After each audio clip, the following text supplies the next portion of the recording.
안녕하세요. 여러분들의 취업 진로 고민을 팍! 단칼에 날려드릴 커리어 코치 정철상입니다.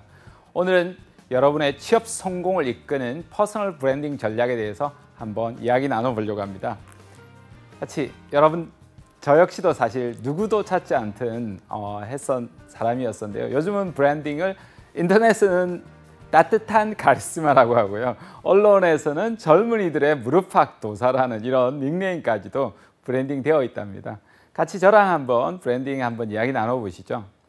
여러분, 마케팅하고 브랜딩은 어떤 차이가 있을까요? 요즘 많은 사람들이 마케팅 가고 싶어 하지 않습니까? 브랜딩 관련해서도 굉장히 관심이 많을 것 같은데요. 어떤 차이가 있을까요? 제가 자료를 찾아보니까 이런 차이가 있다고 하답니다. 마케팅은 고객이 사도록 만드는 거고, 브랜딩은 소비자가 사랑하도록 만드는 거랍니다. 여러분, 사도록 만드는 게 좋습니까? 사랑하도록 만드는 게 좋겠습니까? 사랑하면 계속 또 오랫동안 지속하겠죠. 역시 그래서 사랑하도록 만드는 게 중요하다는 겁니다. 자, 여러분 어렸을 때 한번 기억, 대학교 1학년, 2학년 때 사랑했었던 기억, 이런 거 한번 떠올려 보실까요? 제 20대가 떠오릅니다. 여러분, 사랑하는 사람들을 어떻게 하면 나를 사랑하도록 만들 수 있을까요? 여러분 좋아하는 이성을? 저는 군대를 4년 6개월을 갔다 와서 복학을 아주 좀 또래 친구들에 비해서 늦게 들어왔습니다. 그래서 나이가 많아서 다들 물론 오빠라고 하긴 했지만 아저씨라고 하는 친구들도 많았습니다. 그 중에 저랑 이제 7년 차이가 나는 대학교 신입생을 제가 복학하고 나서 좋아하게 되었습니다. 제 친구 중에 한 명이 이제 졸업 안 하고 4학년에 있었는데요. 늦게 이제 졸업한 친구가 있었습니다. 근데 그 친구에게 제가 저 친구 어떻게 하면 내가 좋아할 수 있을까 이렇게 물어봤습니다. 그랬더니요, 그 친구가 그러는 겁니다. 저는 이제 왜 그 친구에게 물어봤느냐면, 그 친구는 제가 대학교 1학년 생활할 때 같은 과 친구에게 여학생에게 이름을 안 밝히고 좋아한다고 500통을 보낸 겁니다. 이름을 나중에 밝혔는데도 싫다라고 해서 다시 이제 이름을 거명하고 500통을 보내서 결국 이제 두 사람이 결혼까지 꼴이난 친구였었거든요. 그래서 그 친구에게 물어봤죠. 그러니까 그 친구가 그러는 겁니다. 비둘기를 이렇게 보면서 친구야, 네 손바닥 위에 있는 모이를 비둘기가 먹게 하려면 우짜면 되겠노? 이러는 겁니다. 제가 모르겠는데 그랬더니 친구가 그러는 겁니다. 네 봐라, 비둘기가 처음부터 이 손바닥 위에 있는 모이 안 먹는데 네 모른다 이가. 그러니까 모이를 하나씩 뿌려주는 기라.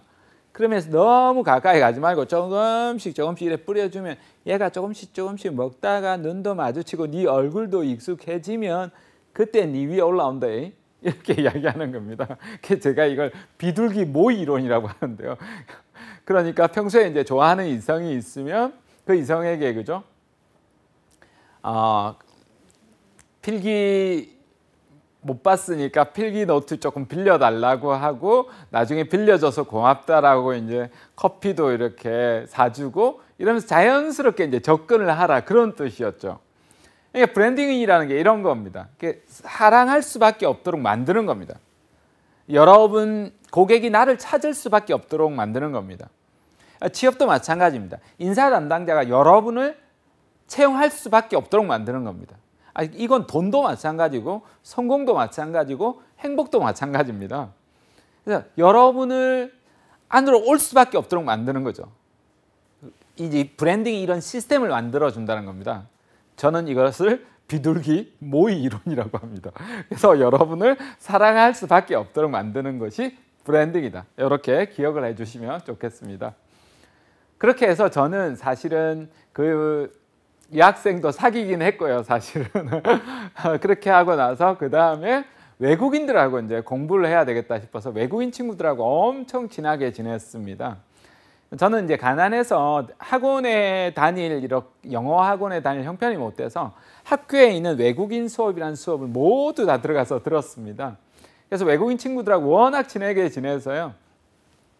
서로 뭐 아침, 점심, 저녁도 같이 먹을 뿐만 아니라 그냥 너무 친해서 끌어안고 서로 인사를 할 정도로 친하게 지냈고, 주말에도 이렇게 같이 다니고 했었거든요.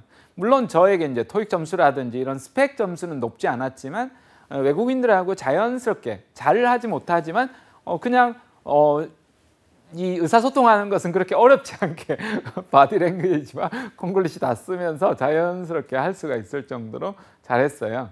그러다 보니까 학교 내에서 소문이 나는 겁니다. 그러니까 영어를 잘한다고 소문이 난 겁니다.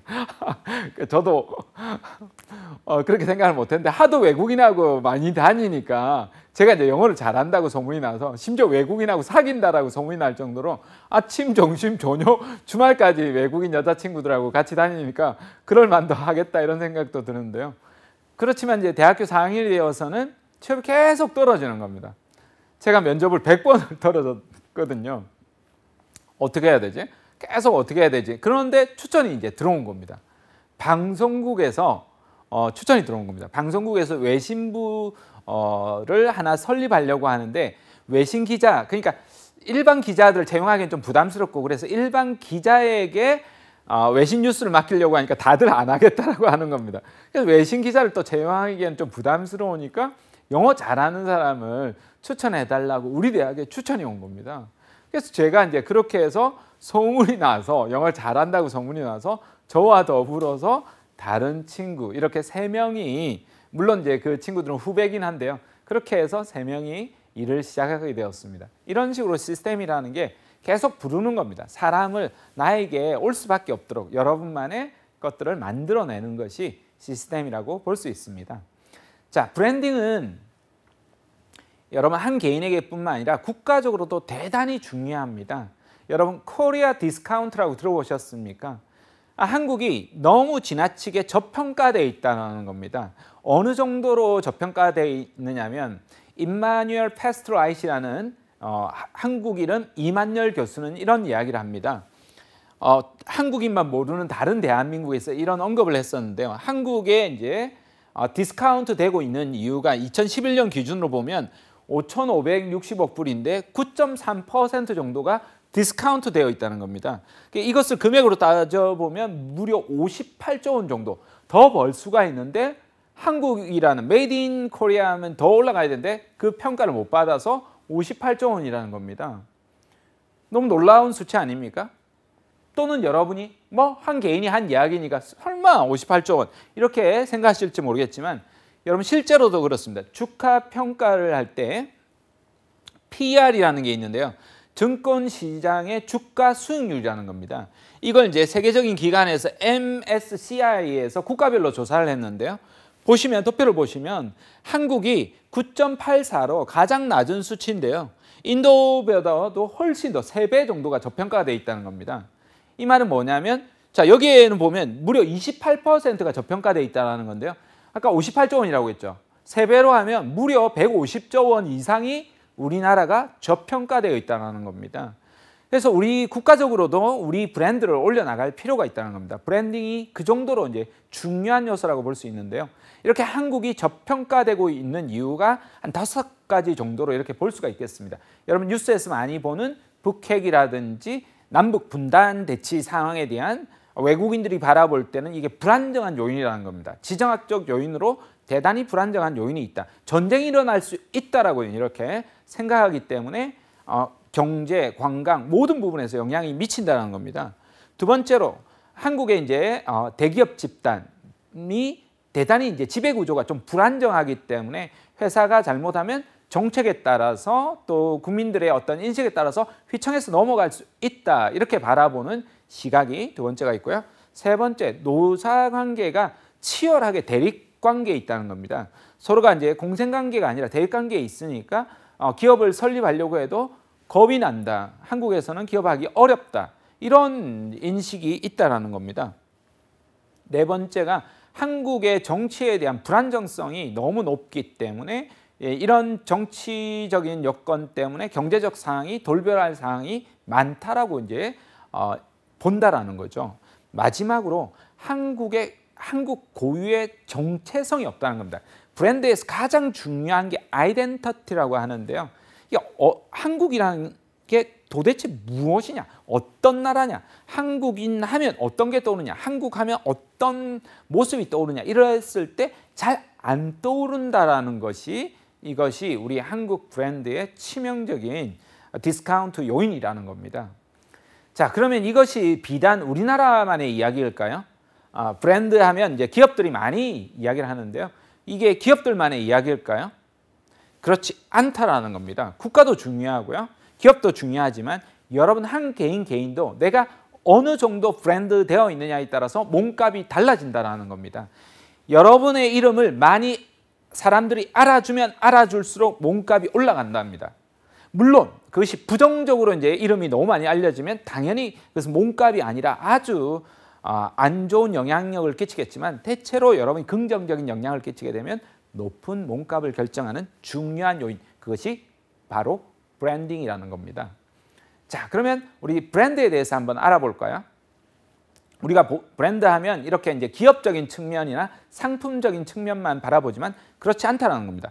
브랜드가 기업의 사활과 상품의 사활을 결정하는데요. 이런 브랜드는 순간적으로 떠오르는 이미지라는 겁니다. 여러분도 어떤 상품 이야기하면 또는 어떤 인물을 이야기하면 바로 이제 머리에 각인이 되는 겁니다. 그래서 엄청난 금액을 가지고 몇십억, 몇백억, 1년에 몇천억을 두고 광고를 하는 기업들이 있습니다. 그렇죠? 근데 여러분 자세히 보면 엄청나게 많은 것들을 담아내는 것이 아니라 굉장히 반복적으로 어떤 특정한 이미지를 계속해서 하고 있습니다. 우리가 광고에 노출되는 게 현대의 한 개인이 3,000가지에서 6,000가지 정도 된다라고 합니다. 여러분 기억하겠습니까? 3,000가지나 6,000가지의 그 제품의 각기 독특한 특성 기억하시겠습니까? 못한다라는 겁니다. 그래서 기업은 굉장히 반복적으로 그 이미지를 떠오르도록 만들게 하기 위해서 노력을 기울이고 있다는 거죠. 그게 바로 브랜드라는 겁니다. 자, 이런 브랜드가요, 퍼스널 브랜드라고 하는데 이제 개인으로 넘어오게 된 거죠. 한 개인이 가지고 있는 독특한 강점이나 기술이나 역량이나 이미지나 그 사람의 가치관이나 이런 것들이 조합을 이뤄서 그 사람 하면 떠오르도록 만드는 걸, 이걸 퍼스널 브랜드라고 말합니다. 자, 그러면 이 퍼스널 브랜딩이라고 하는데요. 브랜딩은 ing, 진행형이지 않습니까? 그러니까 다른 사람들이 어떻게 나를 생각하고 어떻게 평가하고 어떻게 인식하는지 영향을 이제 지속적으로 주는 과정이라고 볼 수 있겠습니다. 이렇게 해서 프로세스를 조정해서 전략적으로 내가 원하고자 하는, 얻고자 하는 목표를 달성하기 위한 전략을, 퍼스널 브랜드를 만들어 나가기 위한 전략을 퍼스널 브랜딩이라고 볼 수 있겠습니다. 자, 그러면 어떻게 하면 퍼스널 브랜드를 구축할 수 있을까요? 여러분 브랜드를 구축하기 위해서 여러분이 어떤 노력을 기울이면 좋을까요? 어떤 부분이 필요할까요? 네, 첫 번째로 진정성이 있어야 된다는 겁니다. 요즘 많은 사람들이 진정성에 대한 이야기를 하지 않습니까? 한 기업 광고를 들 수 있겠습니다. 모 그룹에서 사람이 미래다라고 해서 기업 인지도를 높이는 데 큰 역할을 한 광고가 있습니다. 근데 이 기업이 그 다음에 구조조정을 하게 된 겁니다. 구조조정이야 뭐 기업에서 흔하게 할 수 있는 일인데요. 문제는 구조조정 대상에 20대가 포함이 되었다는 겁니다. 30대도 아니고 20대까지 이제 갓 일을 시작하는 사람까지 구조조정 대상이 되어서 SNS에서부터 언론에서부터 엄청나게 일파만파로 비난이 쇄도해서 나중에 20대 구조조정 대상에서 제외를 하게 되었거든요.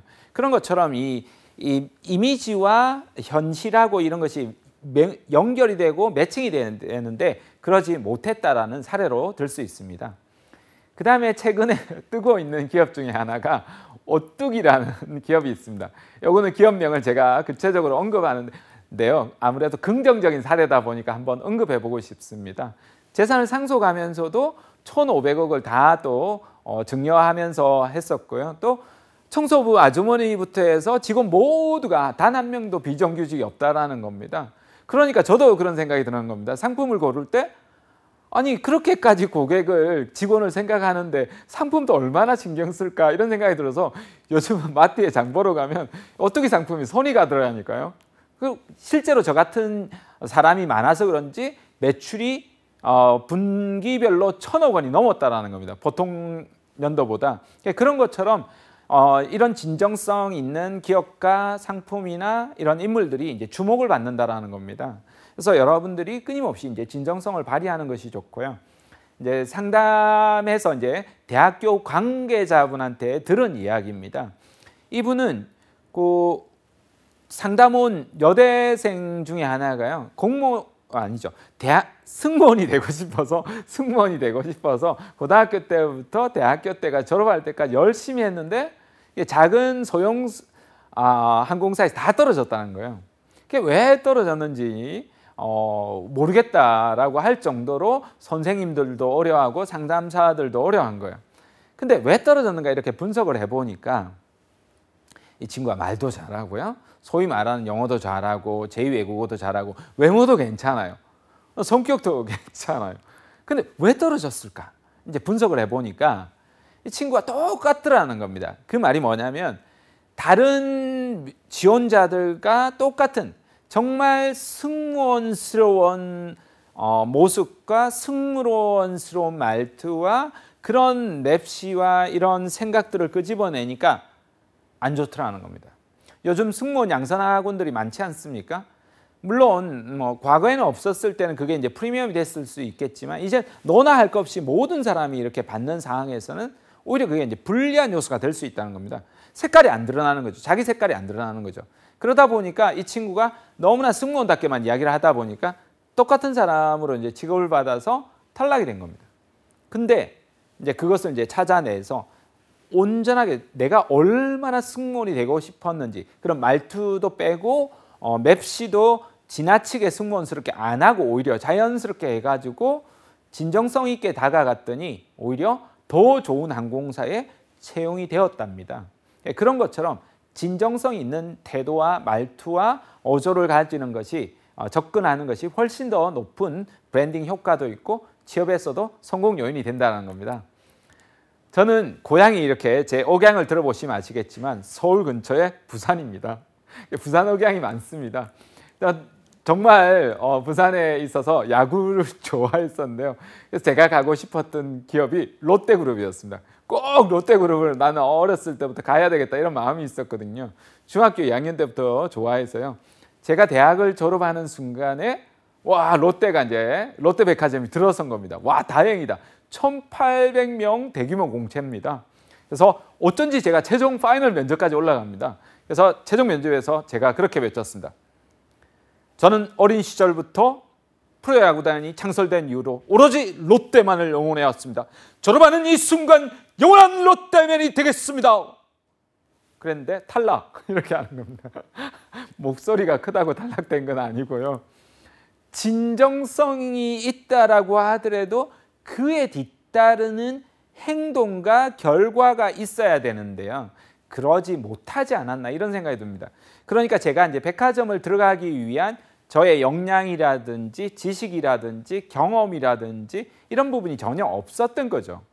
그러니까 그런 것처럼 기업에서 이제 첫 번째로 진정성을 중요시 여기긴 하지만 그 직무를 지원해 나가는데 그것이 이제 지식, 경험, 전공 이 모든 것들이 일치성, 일관성 이런 것들이 있는지 없는지 기업들은 바라본다는 겁니다. 그러니까 말만 할 것이 아니라 그동안에 헌신하고 노력하고 경험해온 것들을 밝혀나가는 것이 중요하다고 하는 겁니다. 자, 그렇게 해서 여러분 일치성, 일관성을 높여나가시려고 하고요. 열정 강사, 정문기 강사라는 분이 있습니다. 이분은 이제 열정이라고 하는데요. 요즘 뭐 열정 감자 이런 경우도 있지 않습니까? 유명한 친구가 있습니다. 그런 것처럼 이분은 이제 강의를 하시는 분인데요. 비수기라고 합니다. 방학 때가 비수기라고 하는데요. 그때 나가서 영업 활동을 하고 싶다 하고 해서 솜사탕 파는 영업을 했다고 이렇게 페이스북에 올려놓은 겁니다. 그리고 나서 온갖 욕을 먹었대요. 그 앞에서 이렇게 노점상이니까 안 된다라고 해서 1년치 욕 다 들어먹었는데도 하고 또 나중에 바닷가 가서도 액세서리 이렇게 한번 팔아보는 경험도 했답니다. 세상에 그 금액 엄청나게 벌었답니다. 근데 그런 식으로 내가 열정적으로 무엇이든 간에 한다라는 거죠. 강의할 때도 엄청나게 열정적으로 에너지 넘치게 하거든요. 그러면 이제 브랜드가 열정이라는 게 같이 간다라는 겁니다. 여러분 취업에 또 면접에서도 열정적이다라고 말을 하는데 그냥 말만 열정적이다라고 말하고 열정적이지 않습니다. 그러면 일치가 안 되는 거죠. 그런 경우가 있습니다. 저는 성격이 밝고 리더십이 있고 추진력이 있고 열정적입니다. 이렇게 말하는데 눈도 마주치지 못하고 말투도 어조도 자신감이 없다라면 그 사람은 그렇게 기업은 안 본다라는 겁니다. 그래서 열정적인 행동 그리고 여러분이 보여주고 싶은 이미지의 이 행동이 일관성이 있어야 되는 겁니다. 자, 실제로 취업한 사례 한번 볼까요? 지방대생 지금은 물론 좋은 광고 기업에 있는 제갈현렬이라는 분입니다.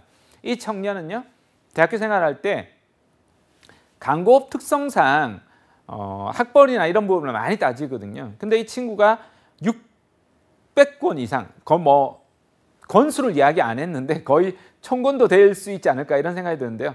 6개월에서 9개월 동안 학교에 있는 광고, 마케팅 관련 서적 모두 한 권도 빠짐없이 다 봤을 정도로 엉덩이에 물집이 터지고 그것이 군살이 될 정도로 읽었다라고 합니다. 하지만 막상 이제 최종 파이널 면접에 가니까 다들 학벌이 좋은 겁니다. 국내 학벌에 해외 학벌에. 학벌 가지고 어떻게 할 거냐. 학벌을 우리는 따진다라고 했더니 뭐라고 이야기합니까? 이 청년이 자기가 이제 준비되어 있다는 거죠. 학벌 차별 괜찮습니다. 그러면 그 말을 떨어뜨려도 되는 거라고 생각해도 되겠느냐고 했더니 이 청년이 뭐라고 합니까? 네, 그건 면접관님의 마음입니다. 하지만 명문대는 일종의 스위스제 명품 칼이라고 볼 수 있겠습니다. 100만 원, 200만 원 하겠죠. 하지만 면접관님의 가정에서 그런 명품 칼을 쓰지는 않을 겁니다. 다용도로 쓸 수 있는 다가나 시칼을 쓰실 건데요. 저처럼 다용도로 쓸 수 있는 인재가 필요하다면 저를 채용하시고 혹시나 명품 칼이 필요하시면 명품 칼을 채용하셔도 저는 괜찮습니다. 이렇게까지 당당하게 이야기를 하니까 이 친구가 채용이 된 겁니다. 그 모든 사람을 물리치고. 그런 것처럼 여러분이 책을 통해서 이 친구가 단순히 책만 읽은 것이 아니라 공모전을 많은 곳에서 입상하고 상을 받은 거거든요. 그런 식으로 자기만의 브랜드를 이끌어가서 취업으로도 성공했다라는 겁니다. 브랜드 효과가 이런 식으로 높다라는 겁니다. 자, 그럼 브랜드를 어떻게 높여나갈 수 있을까? 세 번째가 세분화입니다. 세그멘트를 굉장히 좁게 해서 깊이 있게 파고드는 겁니다. 자, 여러분이 여행사에 들어가고 싶다라고 했을 때도 그냥 여행사에 들어가고 싶다는 게 아니라 중국인 전문 여행 프로그램을 기획을 한다든지 인도인 전문 곳을 한다든지 여러분 지역 내에서 부산 지역에 전문 가이딩 프로그램을 만들어낸다든지 이런 식으로 굉장히 세그멘트를 나눠 버릴 수가 있겠죠. 강의 같은 경우에도 이공계 여성 취업 전문 강사라든지 이런 식으로 아주 세그멘트를 나누는 겁니다. 그 다음에 어떤 젊은 청년들은 보니까 SNS 마케팅 하는데 특정 회사의 마케팅 하나만 하는데도 매출액이 50억, 100억 되는 겁니다. 놀라웠습니다. 그런 것처럼 하나를 깊이 있게 파고드는 방식이 이제 브랜딩에서 굉장히 효과가 있습니다. 선점 효과도 있고 날카로운 효과가 있고 또 각인 효과가 있어가지고 여러분도 마찬가지로 어떤 특정한 직업을 할 때 직업명을 그렇게 하나만 하지 마시고 그 직업명을 더 날카롭게 대상을 나누시거나 그죠? 어떤 그 특성을 분류해서 특성을 더 세그먼트 하시거나 이렇게 해서 파고드시는 부분을 할 수 있겠습니다. 이분은 이공계 취업 전문 강사가 없을 때 프로그래머였을 때 저를 만났던 분이었거든요. 지금 너무 유명해지셨는데요. 이공계 취업 전문 강사입니다. 그러니까 프로그래머라는 경력을 가지신 분들이 취업 강의를 하는 경우가 어려웠었거든요. 많이 없었고 일반 강의하시는 분이 사실 이공계생들을 더 디테일하게 깊이 있게 가르치기는 사실 좀 어려운 측면이 있거든요. 그런 측면에서 이공계 취업 전문 강사라는 이런 브랜드를 이끌었다는 겁니다. 자, 김연아 하면 여러분 떠오르는 게 뭐가 있습니까? 피겨 선수 이야기할 겁니다. 그래서 브랜드에서 중요한 것 중에 하나가 성과입니다. 그런데 여러분 김연아 선수 이야기하면 기절초풍할 겁니다. 왜냐하면 전 세계적인 최고의 피겨 선수였었는데 내가 그런 성과 낼 수 있을까? 말도 안 되죠. 그건 상당히 어려운 겁니다. 하지만 그런 성과가 아니어도 괜찮으니까 작은 성과라도 내는 것이 일단 브랜드에서 중요하다라는 겁니다. 그러니까 그 성과를 강조해 나가는 거죠. 자, 그렇게 해서 그 성과를 높여 나가는 거라고 할 수 있을 것 같고요. 자, 그 다음에 여러분이 본다라면 핸디캡입니다. 열등감입니다. 실패입니다. 피아니스트 이하 씨 앞에 들어가면 브랜드가 4자리가 들어갑니다. 4손가락. 여러분 놀랍지 않습니까? 근데도 저도 직접 만나봤었는데 너무 밝으시고 그러시더라고요. 이 손가락 10개로도 다 치기가 보통 사람 어려운 건데 손가락 합쳐서 이 4개밖에 없는데도 된다는 겁니다.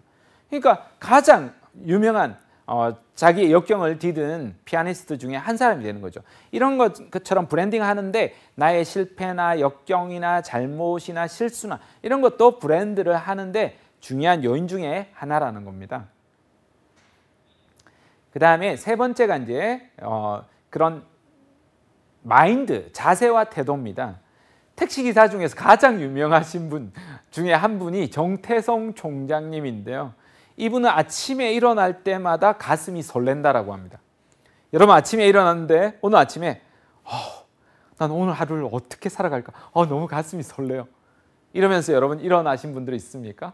저도 오늘 아침에 일어나면서 강의록 이거 오늘 특강 하는 거 준비를 못 해가지고 어떡하지 하면서 걱정하면서 아침에 일어나자마자 막 준비를 했었거든요. 물론 이제 스트레칭 하면서 이제 고민하면서 준비하긴 했었는데요. 이런 것처럼 여러분 매 순간 내가 어떤 일을 하더라도 여러분 자세와 태도를 바르고요. 내 마음을 바꿔 나가시면 세상을 바꿔 나갈 수 있다는 겁니다. 그런 자세가 필요하겠죠. 자, 그 다음에 유강현이라는 친구입니다. 이 친구는요, 지금 이제 청년 사업가로 활동을 하고 있는데요. 젊었을 때 해외여행을 가고 싶은데 돈이 없고요. 첫 번째로. 두 번째로 영어를 못했어요. 그래서 전략을 수정을 했어요. 남들처럼 뭐 아르바이트를 해서 돈을 버는 게 아니라 이 친구는 돈을 아주 한 1,200만 원 정도 작은 금액으로 가져가고요. 제가 듣기로 100만 원이라고 들었어요. 그걸 가지고 무조건 외국을 가는 겁니다. 외국을 가서 그게 상공회의소 리스트를 가져가지고 외국에 있는 한국인을 만나러 가는 겁니다. 한국 CEO를 만나러 가는 거죠. CEO를 만나서 인터뷰하는 겁니다. 인터뷰하고 사장님의 성공 노하우는 뭔지 이런 이야기를 듣는 겁니다. 그냥 이렇게 듣는 게 아니라 이 친구는 막 메모도 열심히 하면서 듣고 그 성공하신 분들 막 자랑하듯이 이야기하면 와 대단하십니다. 우와 정말 멋지십니다. 이러면서 막 리액션도 반응을 하면서 하니까 사장님들이 이제 좋아하는 거죠. 근데 문제는 이 친구가 계속 안 가고 그렇게 있으니까 어디 다른 데 갈 데 없느냐니까 네, 갈 데 없습니다. 일할 때 뭐 돈도 없는 예, 없습니다. 숙박도 예약을 안 해놓고 하니까 식사도 밥도 일도 하게 되고 오히려 용돈벌이까지 하게 되었답니다. 그렇게 하면서 354일 동안 무려 31개 국가를 여행했답니다. 그러면서 책까지 쓰고 청년들에게 틀을 깨라 이런 강연가로 또 사업가로 바뀌었다라고 합니다. 놀랍지 않습니까? 이런 식으로 자신의 브랜드를 도전해 나가는 겁니다. 양유진이라는 젊은 청년이 있습니다. 오로지 이제 취업만 생각하다가 좀 멋진 일을 하고 싶다라고 해서 기부 마라톤 스포츠 활동을 통해서 공헌 활동을 하고 있는데요. 이런 청년들 도전해 나가는 그런 모습들이 보니까 놀랍고 존경스럽더라고요. 또 한편으로 실제로 이제 대기업에 입사한 이야기도 있습니다. 김동환이라는 청년은요, 현대중공업까지 뛰어가겠다 해서 실제로 전화를 해서 인사 담당자한테 가기 시작했답니다. 이렇게 해서 실제로 이 친구는 취업을 하게 됐는데요. 계약직이 되었지만 나중에 이제 정규직으로까지 취업을 했다고 합니다. 이런 식으로 열정적으로 도전해 나가는 브랜드를 만들어가는 것도 높은 효과가 되겠죠. 자, 어떻게 하면 사람들이 나를 쉽게 떠올리게 만들 수 있을까요? 여러분 하면 떠오를 수 있는 이미지를 어떻게 하면 만들 수 있을까요? 울산 삼정초등학교에 정대일 선생님이 계십니다. 그냥 정대일 하면 아무것도 기억이 안 나시겠지만 정대일 선생님은 이 명함에다가 데일밴드 로고를 만드시고요. 그리고 학생들한테 남들 만날 때 데일밴드까지 준답니다. 그래서 학생들에게 마음의 상처를 치유해 준다라고 해서 데일밴드 쌤이라고 합니다. 자, 여러분 처음에 데일밴드 쌤 들었을 때는 아무도 모르시고 처음 들으셨죠. 하지만 만약에 이 정대일 선생님이 나중에 어떤 역할을 하고 그런 좋은 뉴스가 나오면 너무 쉽게 떠올린다는 겁니다. 데일밴드 쌤. 이런 식으로 해서 여러분이 이미지를 만들어 나갈 수 있다는 겁니다. 자, 어떤 분을 제가 만났었는데요. 대기업에서, 큰 기업에서 홍보 마케팅을 했었는데 아주 유명한 CEO였습니다. 이 CEO가 그만두고 나서 이분이 이제 자신의 브랜드명을 이렇게 처음에 만들었습니다. CEO 퍼스널 브랜드 마케팅 커뮤니케이터. 너무 길죠? 그래서 제가 이 브랜드를 좀 좁히자라고 해서 CEO 브랜드 코치라고 이야기했거든요. 간명하지 않습니까? 금방 떠오르지 않습니까? 브랜드라는 것이 이런 거라는 겁니다. 전철웅 단장님이 계신데요. 이분은 젊지만 프레젠테이션 너무 잘하는 거예요. 카리스마도 놀랍습니다. 근데 본인의 브랜드를 프레젠테이션 마스터, 기획부터 해서 끝까지 프로세스 전부를 다 책임지는 사람이다 라고 하는 겁니다. 실제로 프레젠테이션은 아주 경쟁 프레젠테이션을 하는 분인데요. 아주 잘하는 분입니다. 이런 것처럼 이분들도 아주 유명한 분이지만 공모전의 여왕이라고 해서 박신이라는 닉네임을 만들었던 박신영 강사님이 계시고요. 지금은 포렌마크에서 이사로 일하고 계신 걸로 알고 있습니다. 그 다음에 구글의 임원으로 일하고 있는 구글러, 젊은 멘토, 열정 청년 이런 브랜드를 만들어냈었고요. 그 다음 김수영 씨가 이제 꿈 멘토라고 해서 젊은 청년들에게 굉장히 사랑을 받고 많이 받고 있는데요. 처음에는 골든벨 소녀, 꿈 멘토 이런 브랜드를 만들어서 많은 사람들에게 쉽게 각인시켰다는 겁니다. 이런 것처럼 여러분들도 서로 다른 여러분의 기술, 역량, 가치, 태도 이런 것들을 가지고 만들어서 자기만의 브랜드를 네이밍해 나갈 수 있다는 겁니다. 이렇게 해서 스토리 코치라는 브랜드도 있었고요. 전혀 다른 자기만의 브랜드, 직업을 만들어내서 실제로 이 친구는 창직에서 직업을 새롭게 만드는 걸 창직이라고 하는데요. 거기에 자기 직업명을 올렸다라고 합니다. 이런 것처럼 자기만의 브랜드를 네이밍하는 역할들이 중요하다고 볼 수 있겠습니다. 자, 이번에는 브랜드를 만들어내기 위한 프로필하고 명함을 한번 볼까요? 자, 명함입니다. 개그맨인데요. 유정성 씨인데 명함을 받았는데 이렇게 주는 겁니다. 담배가 아닙니다. 이게 언뜻 보면 담배 같지만 말보다 행동. 보십시오. 경고, 자신감에는 리더십 0.6g과 소통 0.5mg이 다량 함유되어 있습니다. 한번 자신감을 갖게 되면 끊기가 매우 어렵습니다. 재밌지 않습니까? 정말 개그맨다운 발상인데요. 이런 식으로 할 수 있다는 겁니다. 우리 구직 활동에서도 마찬가지입니다. 이런 식으로 구직 활동에서도 명함을 쓸 수 있다는 겁니다. 자신이 어떤 일을 하고 있고 어떤 역량이 있고 그래서 어떤 분야에 가고 싶다라고 해서 연락처와 더불어서 뒷면에 자기 경험담을 넣을 수 있다는 겁니다. 시청자 여러분들도 이렇게 한번 만들어 보시기 바랍니다. 사진은 넣으셔도 되고 사진은 넣지 않으셔도 되는데요. 자기만의 브랜드를 이렇게 한번 만들어 보시고 그것을 가지고 친지나 가족이나 그 다음에 교수님이나 선배님이나 이렇게 먼저 취업하신 분들에게 또는 사회 모임에 가셔서도 내가 이런 역량이 있는 사람이라고 알려나가는 겁니다. 그러면 높은 점수를 받을 수 있겠죠. 그죠? 자, 프로필이 있는데요. 프로필도 유명인만 여러분 프로필을 작성한다 이런 생각을 하는데 그렇지 않습니다. 여러분 이력서, 자기소개서 쓰지만 별도로 한번 프로필을 만들어 보시기 바랍니다. 프로필도 이력서와 별반 다르지 않습니다. 다만 좀 매력적으로 디자인이나 구성을 하는데요. 그 구성에서 여러분 제목도 이력서, 자기소개서처럼 딱딱한 게 아니라 여러분의 브랜드 네이밍 앞에서 하셨지 않습니까? 그 네이밍한 제목을 쓰시고 그 부제목으로 설명하시고 사진도 좀 폼나는 매력적인 사진으로 잘 가꾸시고요. 저도 뒤에 사진 몇 장 보여드릴게요. 그렇게 인적사항 쓰시고 그다음 학력사항이나 경력사항들, 여러분의 역량들 이런 것들 자유롭게 사진 활동사항들 넣으셔가지고 취업해 나가는데 내가 어떤 역량이 있는지 명함과 더불어서 이제 알려나가시는 겁니다. 그럼 훨씬 더 높은 점수가 있을 수 있겠죠. 이분 같은 경우에도 등대 코치가 되겠다라고 하면 등대 이미지를 이렇게 넣어가지고 프로필을 쓰고 많은 사람들에게 알려나가고 실제로 이렇게 해서 이분은 커리어 체인지를 하게 됩니다. 저도 이렇게 이제 제 프로필 사진을 이렇게 찍었어요. 강의록에도 이렇게 올리고 여러분 올리면 조금 느낌이 다르지 않습니까? 지금보다 또 더 잘 나와 있지 않나요? 이런 식으로 이제 우리가 쓸 수도 있고요. 이렇게 해서 프로필 명함을 저도 한 번도 연예인만 찍는 거지 프로필 명함 찍겠나 이렇게 했는데 이 친구가 제 프로필 찍어준 친구거든요. 이렇게 해서 프로필을 사진을 찍었습니다. 그럼 단순하게 프로필 사진만 찍는 것이 아니라 여러분도 마찬가지입니다. 이러면 이걸 SNS로 올리는 겁니다. SNS나 블로그에다가 여러분 생각이나 여러분 지원한 직무에 대한 어떤 의견들이나 이런 것들을 담아내는 겁니다. 사진과 여러분 생각과 이미지를 담아내시면 이런 것들이 이제 긍정적인 메시지를 주게 되고 소위 어떤 SNS상에서도 여러분이 팔로워들이 많이 늘어난다라면 그게 이제 기업에서도 긍정적인 영향력을 끼치게 된다라는 겁니다. 이렇게 해서 이제 프로필을 한글로도 한번 만들어 보시고요.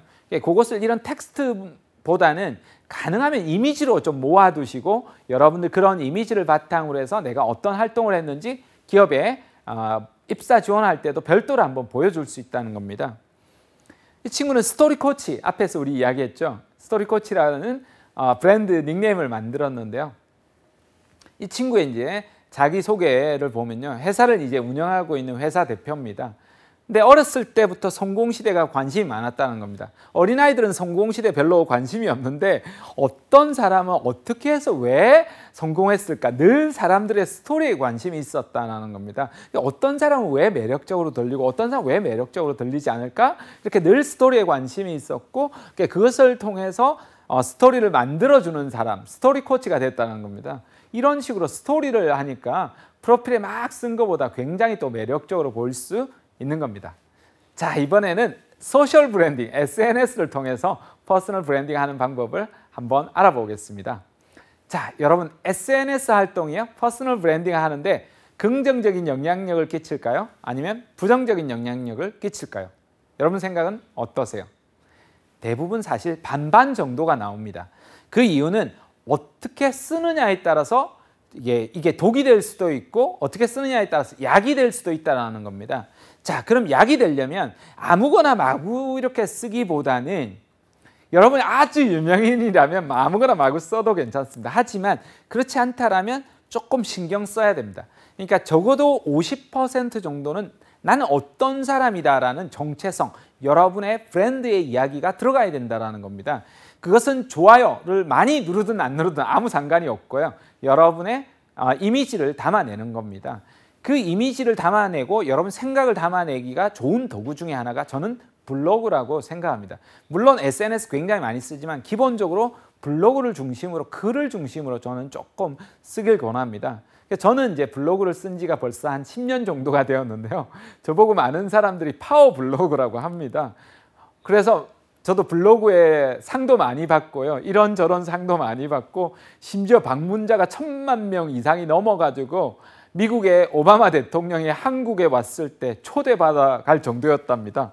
놀랍지 않습니까? 블로그가 이런 또 브랜딩을 해 나가는데도 굉장히 여러 가지 효과가 그 정도로 있다는 겁니다. 제 블로그 이웃 중에 한 분은요. 축구를 좋아하시는 분이에요. 직장인인데 매번 축구를 쓰는 거예요. 이렇게 해서 이분은 프로축구 사무국에 나중에 취업이 됩니다. 이런 것처럼 자기가 좋아하는 일들을 계속해서 쓰다 보니까 할 수 있다는 겁니다. 이분은 블로그에다가 자기의 이제 언니의 취업 가게라고 해서 블로그를 개설해서 그쪽 일을 한다는 겁니다. 이런 것처럼 여러분이 취업을 하고 싶다라면 그 분야의 어떤 테마를 정하시고 그 분야의 블로그를 쓸 수 있다는 겁니다. 그래서 블로그 제목 쓰시고 카테고리를 만드셔가지고 여러분만의 것을 만들어 보시길 권합니다.